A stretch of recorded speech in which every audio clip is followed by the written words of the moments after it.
You know that feeling when your phone buzzes and you see a 2-word reply and your whole day shifts? I got a message once that just said, sure, no exclamation point, no emoji, just sure. And I sat at my kitchen table for, I don't know how long, heart pounding, brain spinning, scrolling back through the entire conversation, looking for clues, typing a reply, deleting it, typing it again. I couldn't focus on anything else. Stay with me and don't look at your phone while I tell you this. And the worst part, I knew I was spiraling. I just couldn't stop. If you've ever been there, I want you to stay with me for the next few minutes. What I didn't know then, what nobody had ever told me, is that there are actually 3 completely different types of overwhelm, and they each need a completely different response. Breathing through it only works for one of them. My name is Irene Baxter. I teach nervous system regulation to high-functioning, logic-first people, the ones who appear totally capable on the outside and are quietly falling apart on the inside. And here's what I've learned. Most of us walk around thinking overwhelm is just overwhelm, like it's one thing. So we try one tool, usually deep breathing, or just relax, or push through. And when it doesn't work, we decide we're broken. You are not broken. You're just using the wrong tool for the wrong state. You've been living inside a simulation you didn't build. The system that runs your overwhelm, it was downloaded a long time ago. And right now, it's running one of 3 programs.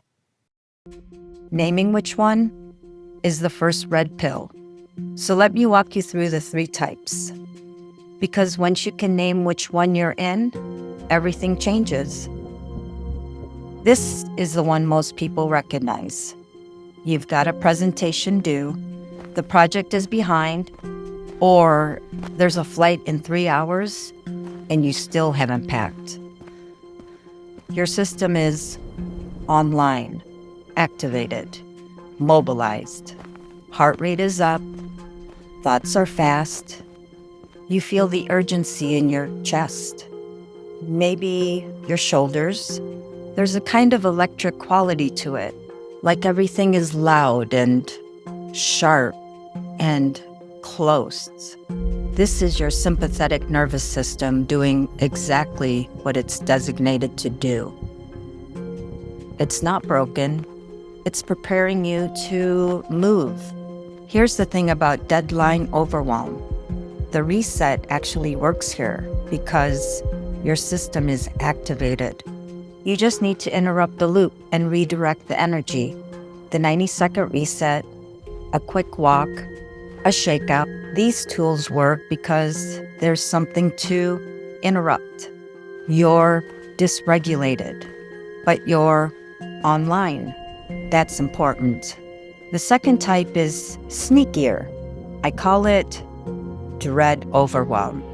You know that feeling in January when you think about tax season and something tightens in your solar plexus before you've done a single thing? Or maybe it's a relationship that's been on shaky ground, or a conversation you know you need to have, or a medical appointment you keep rescheduling. Nothing has happened yet, but your body is already bracing. This is anticipatory threat. Your system is reacting to something that hasn't occurred. It's scanning the future and finding danger. And because nothing concrete has triggered it, you can't pinpoint to the thing.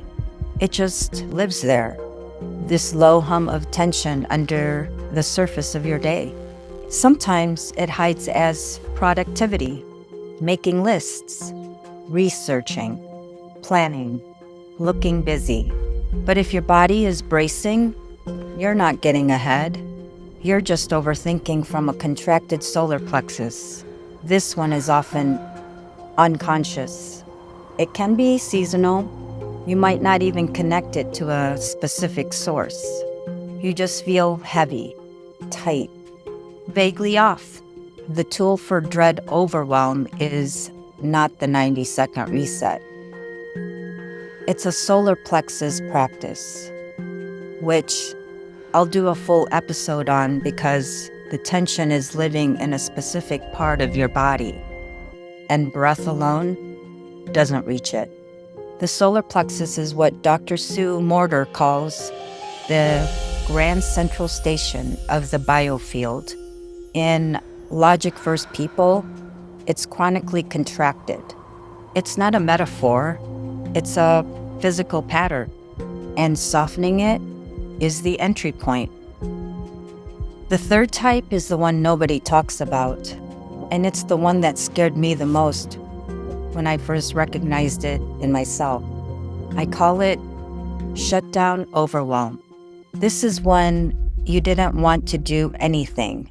You couldn't feel why things mattered.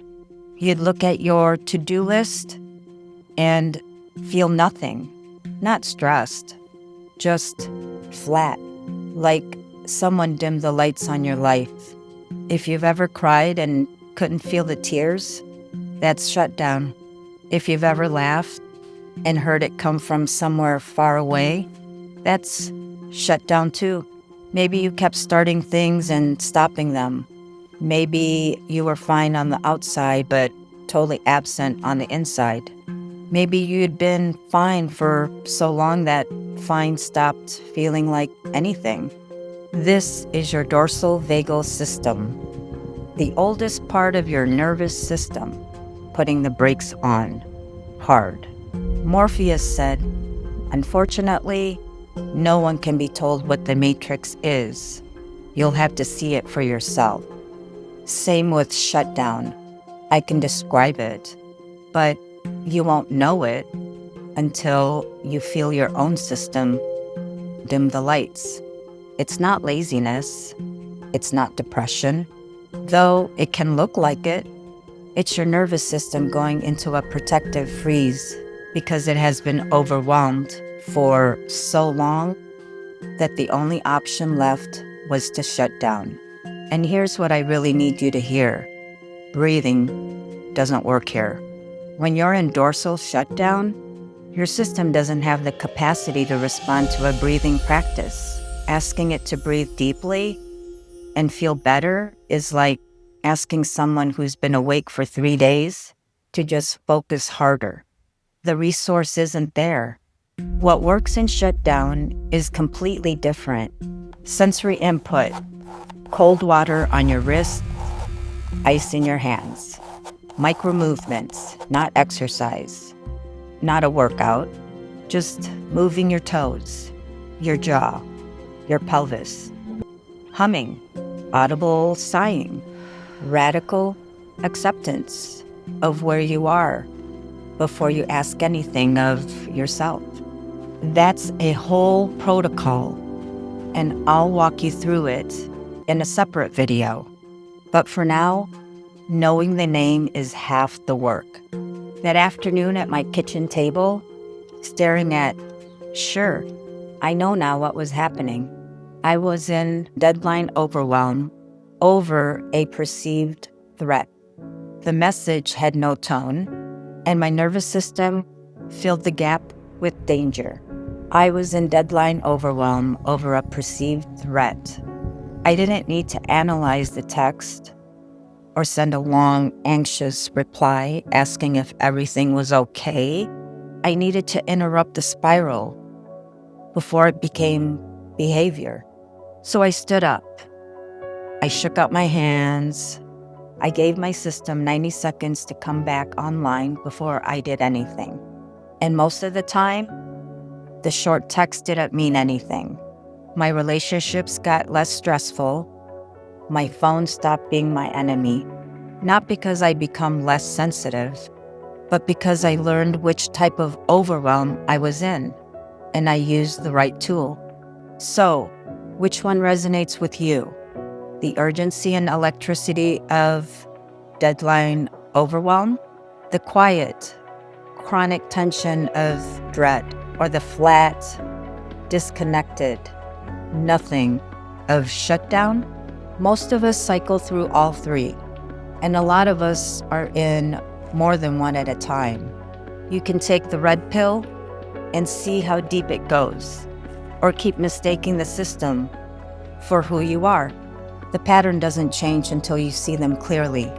Comment, reset, and tell me which you are in. If you want to start learning the tools for each, the reset, the solar plexus practice, the dorsal protocol, I have a free 7-day trial in my community, the Pattern Lab. The link is in the description. I'll see you in the next episode where I'm going to break down what the reset is actually doing inside your body. Because once you understand the mechanism, you'll never have to white knuckle your way through regulation again.